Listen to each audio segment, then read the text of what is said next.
Hold on. I mean, keep rolling, but I have a question for you. Do you own a home? No, I don't. What's preventing you from looking into buying a home? I guess there's not really any place here in the DMV that I'm enticed to go, so... So it's location for you? Location. Location matters. matters. It's also, a lot of, I'm living with my parents right now, and I could move out, I could, rent, but it's I'd rather save the money first for all this equipment, but and that's a big chunk of money. And if I have to go between that and paying a mortgage or rent or whatever, that's just a lot. So it's just my lifestyle is, I kind of want the fluidity to move, so that's why. So if you came to me, to my office, and you said, listen, this is my situation, but can we fit in an investment in real estate in my life? What I would tell you is, yes, we can, and this is how we would do it. Well, hello everyone. My name's Terry Fox. I'm a partner at the firm of Fox and Mogul, and I'm here with John Akhavan, who is the managing broker of Capital One Group. No, Realty One Group Capital. Realty One Group Capital, right here in the DC area, and then you're also vice president of their luxury division, ONELUXE, which is called ONELUXE. Okay, great. And we're going to be talking about the real estate market. And just to start off, can you give us a little overview about the current status of buying and of the market here in Virginia and the DC area? We have a problem. Uh-oh. Uh-oh. We have a problem. We have an inventory problem. We have buyers who are, ready and willing to buy, but we don't have enough homes for sale on the market. And that's disrupting things, quite a lot. First of all, it's confusing the buyers that are watching interest rates go up and are stunned that there's still multiple, bids and offers on homes. And it's stunning everybody else who thinks that prices should come down. Right. And they're not. Yeah. And of course, so then it's clearly a seller's market. If you're selling, you'd rather be a seller than a buyer. But and we were talking earlier though that even if you're a seller and you're going to sell a home at this huge outrageous price, well, what are you going to do then? Unless you have plans to move to the islands and live in a shack and drink coconut milk, you're going to have to buy another home. So you're going to be in that condition. Yeah. So what are buyers doing? Are they just waiting, or do they take up renting, or is leasing an option for them at that point? It's always an option, but the fact is that people who understand this market know that you're better off being on the property ladder than off of it. So if you have the opportunity to purchase something, go ahead. What I'm hearing a lot of lenders talk about and agents advise their clients is purchase the home that you want. Don't worry so much about the interest rate right now. Because the bet is the following. When interest rates come down, you can then refinance the loan. You'll end up having the home that you wanted with a rate that you can handle for the next 30 years. And there's an expression that goes with that. It says, marry the home, date the rates. Marry the home, date the rates. Okay. No, I understand. Of course, if you're going to refinance, is there a good time and a bad time to do it? I mean, is it dangerous to wait too long into this 30-year note if that's what you have? Or should you try to do it at some period before? It's so hard to time a market. It's kind of like saying, let's time the stock market. When's a good time to buy Apple or Bitcoin or whatever? When it's low. No. When it's low, right? When it's low. When is it low? When is it low? Right. Well, historically, interest rates have kind of fueled demand in a way. So, and I presume that that's basically because, well, if they're really high, if they're very high, there's less supply. They're lower, there's more demand, right? Is that the way it goes? Okay. And of course, so when a buyer is actually, thinking about buying a home, I think I've heard you say, go to the lender, right? And so what kind of things would you tell the lender about your circumstances, and getting an idea of how much home you can afford? Well, look, the consultation that I have with the buyer, is a 30-minute consultation when I try to explain to them what the correct process of purchasing a home is. You would think the first thing to do is go online and start searching homes and pick cool ones and, go look at them. But that's actually not the right first step. The right first step is to determine what your financial ability is. And you do that by talking to your lender. Call the lender and tell them, look, I'm interested in buying a home and I need to figure out how much of a house I could buy. What is my budget? Okay. And that budget is going to be a factor of many different things. Your income, your debt, and interest rates. Work history. Work history. Yeah. But also, and this is what I try to tell my clients, is also your tolerance, right? So by tolerance, I mean risk tolerance. So you could potentially be able to afford a $3 million home. I don't know. But you might not want to carry that mortgage, right? You might not be comfortable with it. You'd rather be comfortable with a more reasonable mortgage that is a smaller portion of your income, gives you certainty, gives you a little bit of ability to relax. You don't want to stay up at the end of the month wondering how you're going to pay your mortgage, right? Sure. And so when you tell your lender, look, this is how much I want to pay, the lender can then work backwards from what you want to pay every month and tell you, in order to reach that monthly payment, this is how much of a house you can get.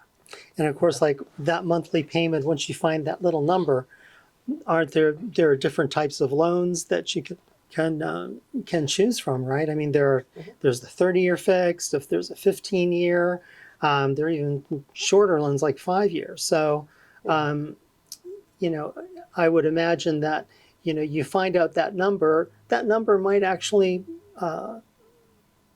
fit a home with a 15-year mortgage. Of course, it's not going to be as big a house as you could get with the 30. So if you have a choice between a 15-year note with the number you can afford for a house that you can pay off in 15 years and another one that's much larger but a 30-year obligation, I guess that's where we talk about tolerance. What does the buyer think that he would rather live with, correct?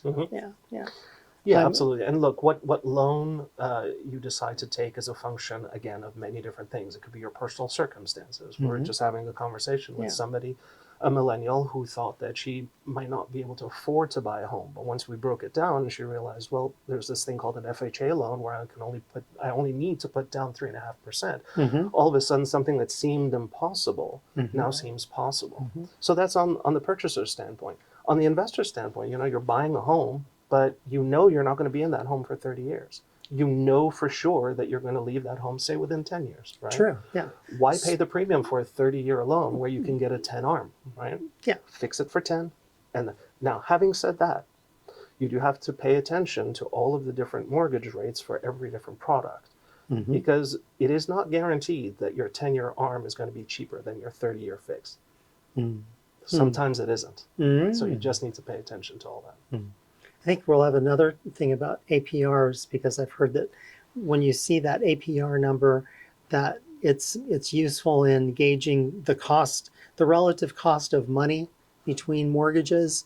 One bank may have, a loan, 30-year fixed, and 5%, but for some reason, maybe because of points, etc., it's really a bit more expensive, and you can tell by that APR number. Am I wrong on that? That's always been my understanding. We definitely need to bring in a lender here to have that then detailed that's conversation what we'll do. with you. Okay. What I love about the relationship between me and the lender is when I can step out of the picture. So what happens is I'll introduce the lenders, or up to 3. I'll give advice on how to select a good lender. There's certain things you need to be aware of when you're picking a good lender. Yeah, that's important. Just don't take the first lender you find in your Google search. Right. No, and the criteria is pretty straightforward. You want somebody that you get along with. You kind of understand them. You flow well with them, and you want somebody who'll pick up the phone when you call them. You know, if your Yeah. lender is willing to give you a cell phone number and tells you, hey, hit me up on the weekend if you need anything, that's the lender you want. If the lender says, I clock out at 5 and I'll see you Monday morning at 9, that's not the person for you. Yeah. You know, Okay. Do you, just in general, is there any benefit to maybe choosing a smaller community savings loan institution as opposed to one of the 5, largest banks in the country? Or does it? It's really the person, right? I would Or- go, so if you don't know a person and you're just going by the institution, I would go with a local lender. Okay. Not a big giant bank, certainly not an internet bank. I mean, you can go to a federal credit union. They're very good, you know, and they'll help you. Sometimes they have terrific rates for their members as well. But having somebody that's fairly local and understands this market, understands the process of purchasing in this market, is very helpful for you in the long run. That makes sense. So, and I just wanted to talk about, and we hit on it a little bit, but renting versus owning. Is there any circumstance that somebody moving into the area may decide that maybe I'll just rent for the time being?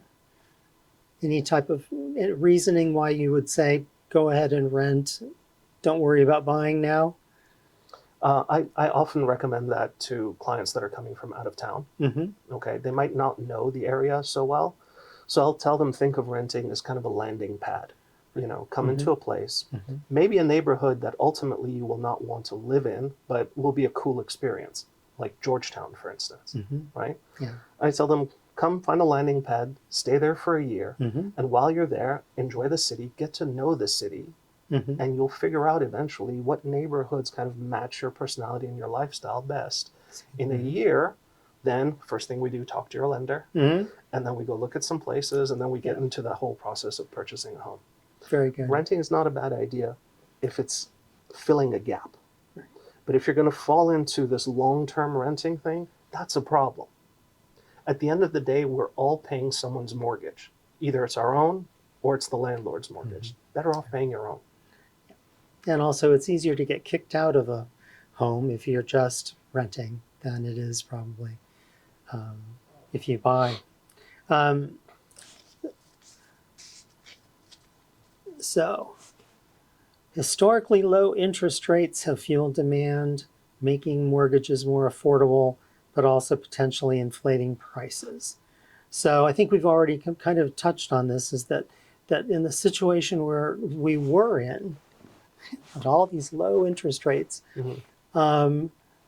prices went down, mortgages were cheap, people were selling because they could buy. I mean, I almost think that the fact that if somebody doesn't have to sell their house, in other words, they're not being transferred out of the area and stationed in some other city in the world, staying where you are is not really necessary if you can sell the house and buy something immediately because there's inventory. And that's the way it was one time, and now of course it's not, and we have to deal with that problem. Now you are deal primarily with luxury homes, right? The high-end market, it's like over 1.5 million. Or I like to see luxury as a level of service rather than a price point. Okay. So it could be a $300,000 home, but the luxury element is really how the client is treated. Oh, okay, very good. So you actually deal with regular people too, like myself, Yes. not just the multimillionaires. Well, that's good to hear. And of course, that's good. So you have an awful lot of experience in the younger crowd, like the millennials and such. Yeah. Yeah. And of course, I think we were asked, what about these millennials? And I think that the answer for them was, don't just presume you can't buy a house. Find out. Yeah.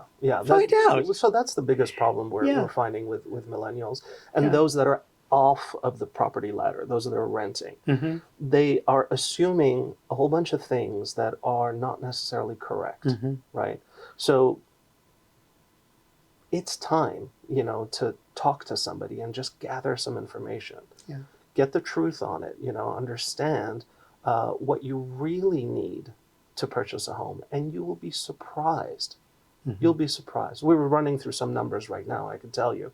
You know, the assumption was if I want to buy a $500,000 home, I need to put 20% down. Where am I going to come up with $100,000? That's a fair question. That would scare the daylights out of me. Mm-hmm.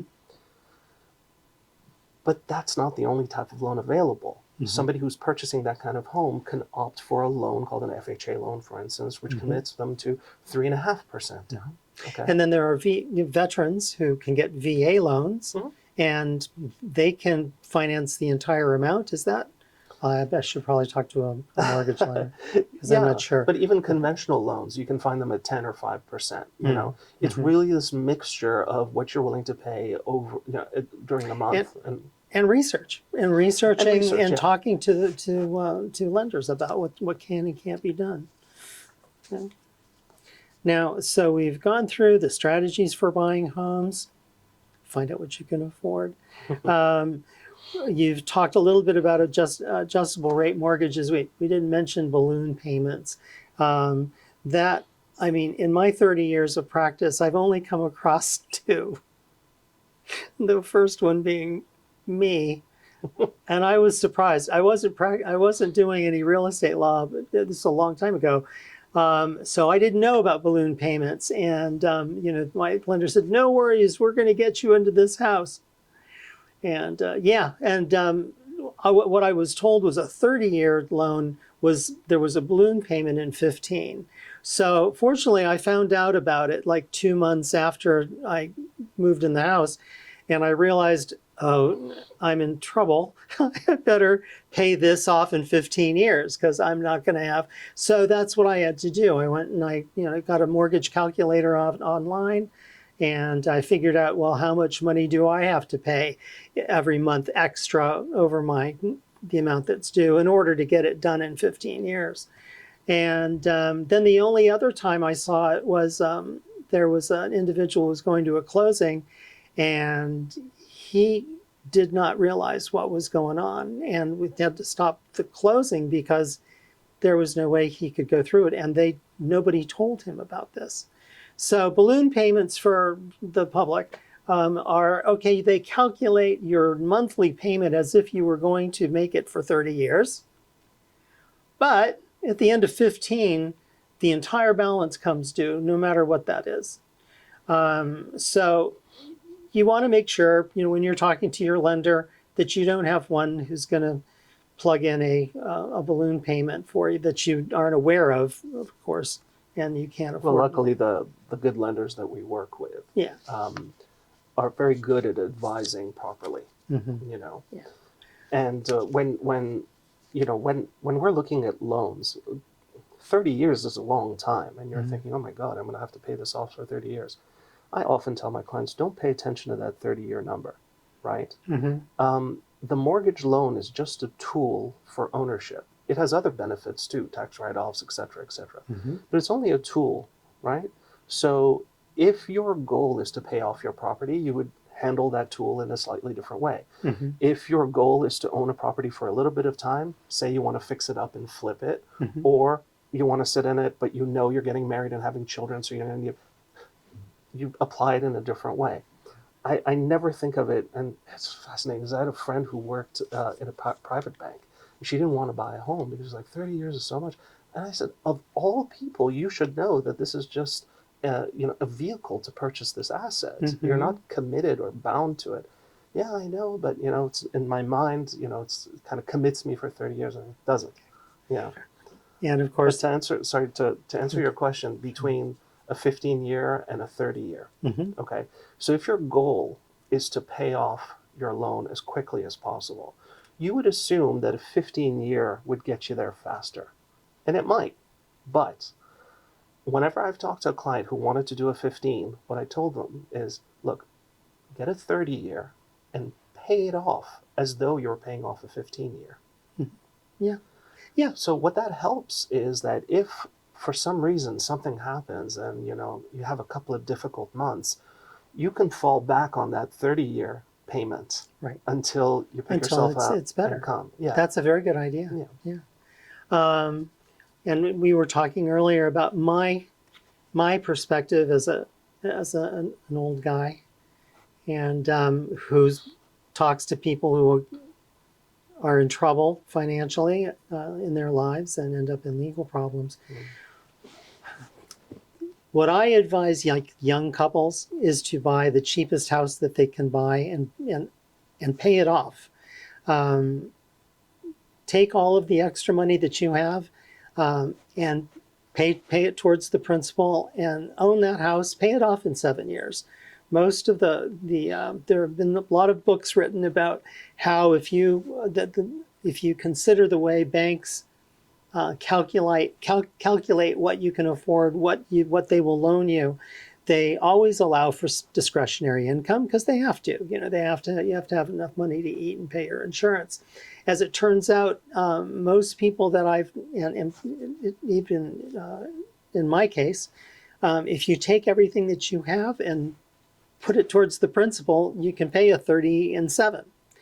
Now, why would you want to do that? Well, if you do that, you will own a home.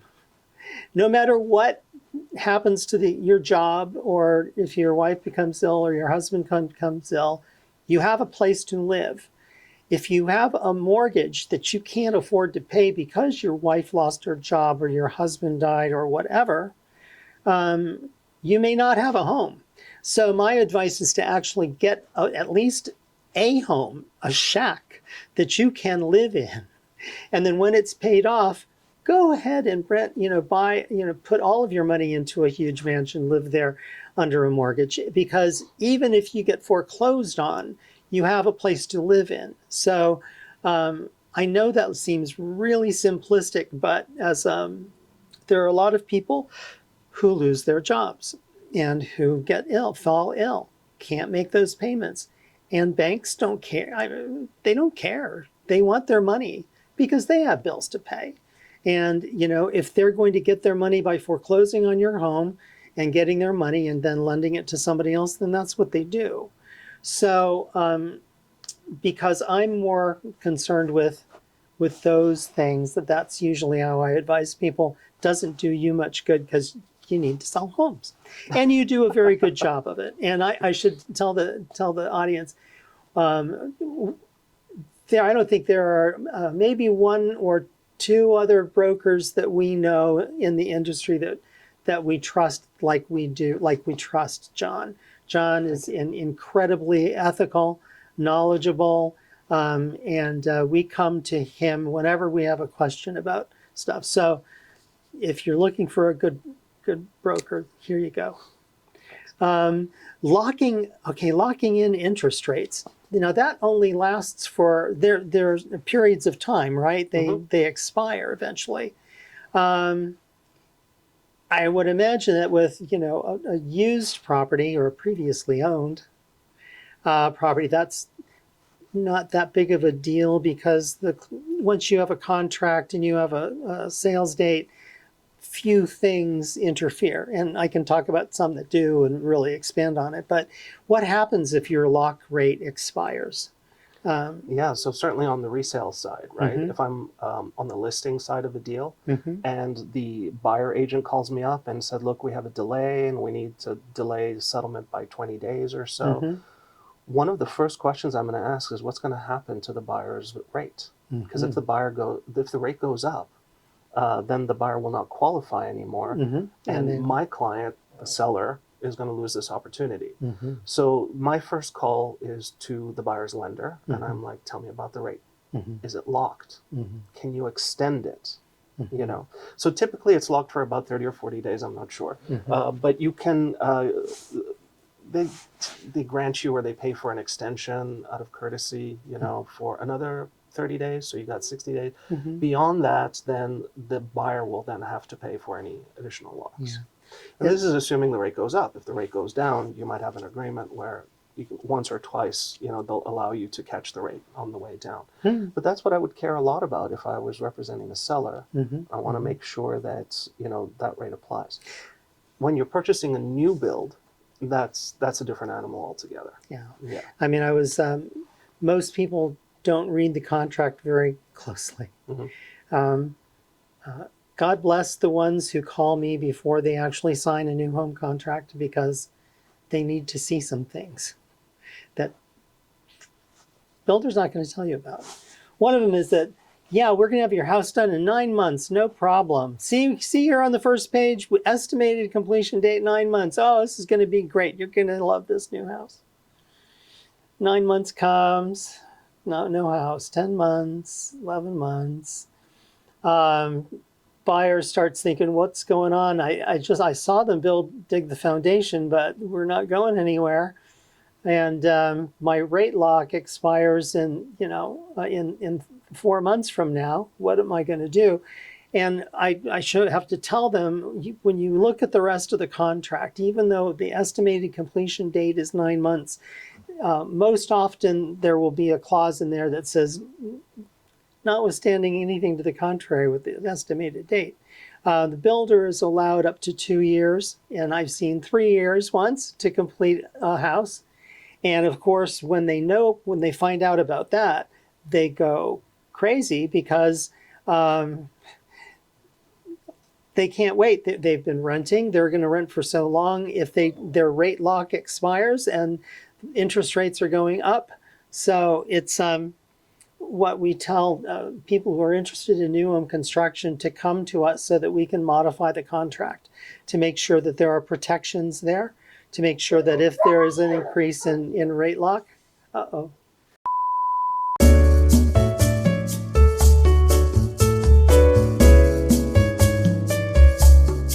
let's get back. So we were talking about rate locks, and then of course, we wanted to talk a little bit about what really is the difference between buying a new home construction and one that's already built. And from a real estate broker's perspective, well, look, doesn't really make it. Not much difference. Yeah. There's a certain degree of due diligence that changes. With a resale property, your due diligence is maybe a little bit more pointed. Does not mean that with a new home sale you won't have inspections and whatnot. You will, but I kind of get the feeling you don't like new builds. Well, I've seen a Every lot new of build was once a new construction. I've seen all of the new home contracts from all the major builders, and they all have some very negative qualities to them. First of all, since it's a new home, since there's really nothing there, since the builder's going to have to start from scratch, the earnest money deposits are not $5,000. They're not $2,000. They're $75,000. The defaults, the remedy for a buyer default can be very harsh. In one recent case, it was a $75,000 earnest money deposit. Tragedy happened; they could not close, and under the contract, if the buyer defaults, they don't just owe the earnest money; they owe double the earnest money. These people were going to be sued for $150,000, 75 of which they had given, and they would have to come up. And there was no defense in this contract. They didn't show up. They didn't. The bottom line was that's a new home construction contract. Now, to be fair, building a new home is not like building a birdhouse. It's complicated. It costs a ton of money, and it takes a great deal of expertise and luck sometimes, especially during COVID, to get all of the material at the price that you have to have. It is a risky endeavor. And since the builder is taking on those risks, they expect the buyer to take on the risks as well. And it's completely different if you're buying a home from Mr. Jones, who's been living there for 15 years, all right? Because in that instance, there are laws that actually allow you to do the type of due diligence. You can hire a plumber and an electrician and a roofer and a structural engineer and an HVAC person and go and have them go in and check everything top to toe. The inspection provisions in a new home contract, not the same. You can have one inspector and not a specialist, just one of these home inspectors who basically just look around and write down notes and see if they think they don't necessarily find everything. And that's all you are often allowed as far in a new home construction. So just from a risk perspective and from seeing people whose lives have been close to ruined, if not ruined, trying to buy a new home. I mean, what I would say, if you really want a new home, find a new home development and keep an eye out on sales, because a lot of these people who bought their home this year are probably going to have to sell it next year. And in fact, there are oftentimes a lot of those people who were my clients and couldn't buy the house. They end up reselling it, and at least in that instance, you can actually go through. So I am very anti new home construction, but that's me from my experience, and I feel so bad for the people, these hardworking middle class people who had a dream for a new house and ended up losing everything because of tragic events in their lives. And that's another thing, I'm 66, I've seen a lot of tragic events in people's lives. So it's nice to have a plan, but as we all know, make a plan, make God laugh, right?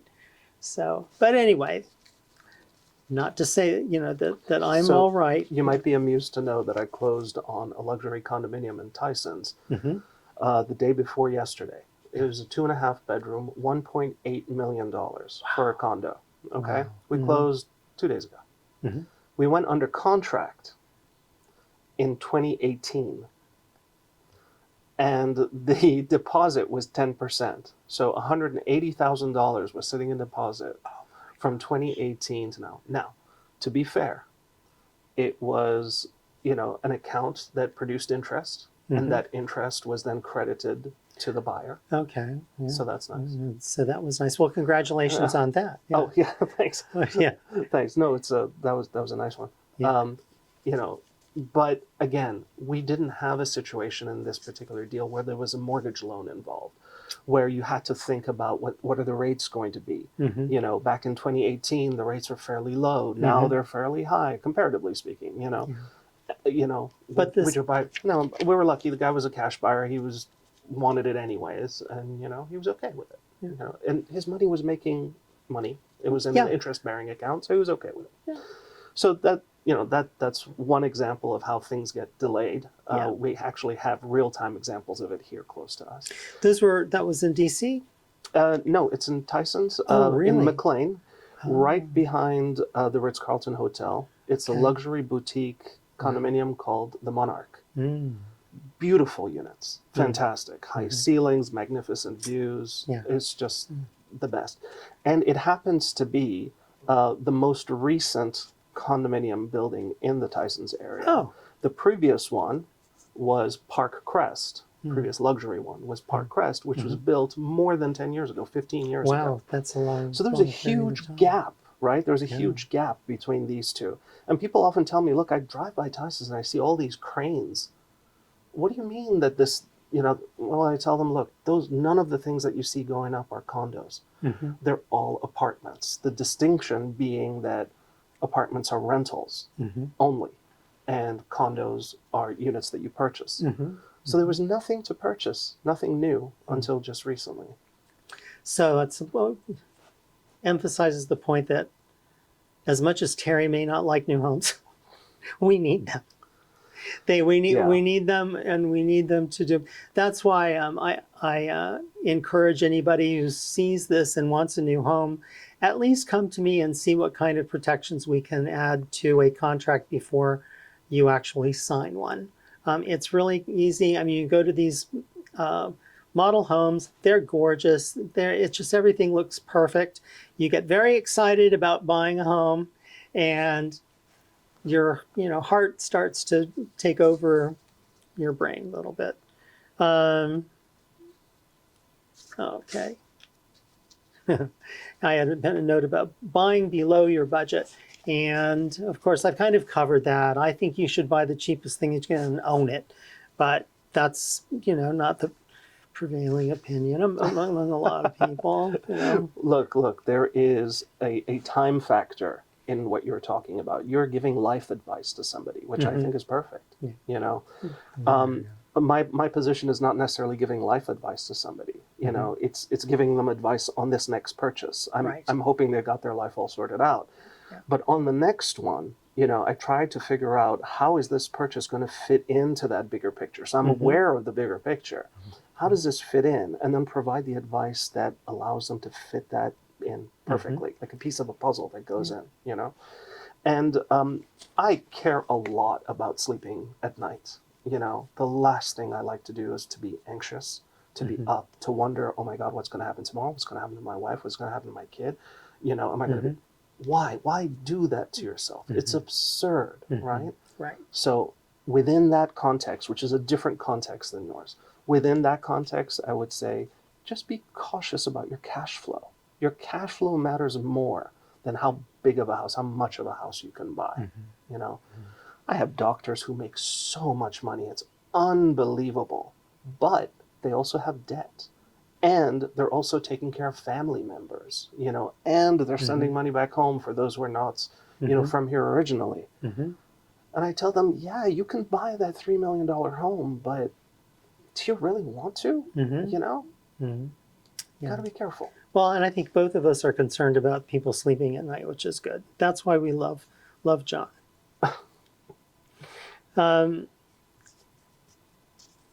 Okay. I think, interest rates, predictions on interest rates. Do you have any gut feeling as to whether they're going up or down from what you've read? Well, I could tell you what the lenders are telling me. The lenders are telling me that in the next 6 months or so, they're seeing a softening of rates. How much? I don't know. And this kind of ties into your question about what's the right time to refinance, right? Hard to say, but it has to, the result of your refinance has to matter. It has to be big enough to make a difference, because there are costs to refinancing as well. Right. And also when if all of a sudden you refinance, well, those payments, once more, 90% of it's going to the interest to the bank for those first many years, because in that amortized loan schedule, you start off, your first payments, 99.9% of it is your interest debt, and a little itty bitty bit is your principal, and those numbers kind of go exchange over time. But you have to, all of a sudden you will have lost all the equity, and now, you've lost a lot of equity. Anyway, I was reading that as far as inflation, that inflation is coming down in Europe and the Western world, and so it's expected that inflation may be coming down as well. Do you think that will then help the housing market, or at least rates? When we started this chat, I told you we're in trouble. Yeah. Right? We have a supply problem. Right. None of those things change the fact that we're in trouble. We have a supply problem. Right. Inflation can go up, it could come down, doesn't matter. Rates can go up, they can come down, doesn't matter. Employment can go up and come down, matters less than it used to. The fact is, there are way more buyers than there are sellers. And as time goes by, we're going to have even fewer and fewer sellers. Why? Because over the past few years, current owners either purchased or refinanced their homes at rates that were very low. Right. So they don't want to sell their home in exchange for something that is 3 times the rates that they purchased it. So they'll stay put unless they have to. If they absolutely have to, then they'll just do it. That's fine, But it's no longer a convenient choice that you make just because, I think I will refinance. Yeah, it's become an extreme necessity rather than somewhat of a luxury. like to have a place with a pool now, and then you go get a place with a pool because it doesn't really cost you anything. Now you don't. And as a result, those people become unintended landlords, right? So they have to move anyways, but instead of selling their place, they'll keep it, they'll rent it, and they'll go find something else. Either they rent that something else or they buy it. So bottom line, we need builders to build more homes. We need, okay, so what we need is a bigger scale than that. It's not just that builders need to build more homes. Like There have to be- apartments should be converted to condominiums, or There has to, even some- higher than that, there has to be policy put in place, right, to incentivize building new property. so. And we were talking about ways to cure it. And you were suggesting that there needs to be some new policies. What kind of policies could Congress enact to make, Well, make listen, this better?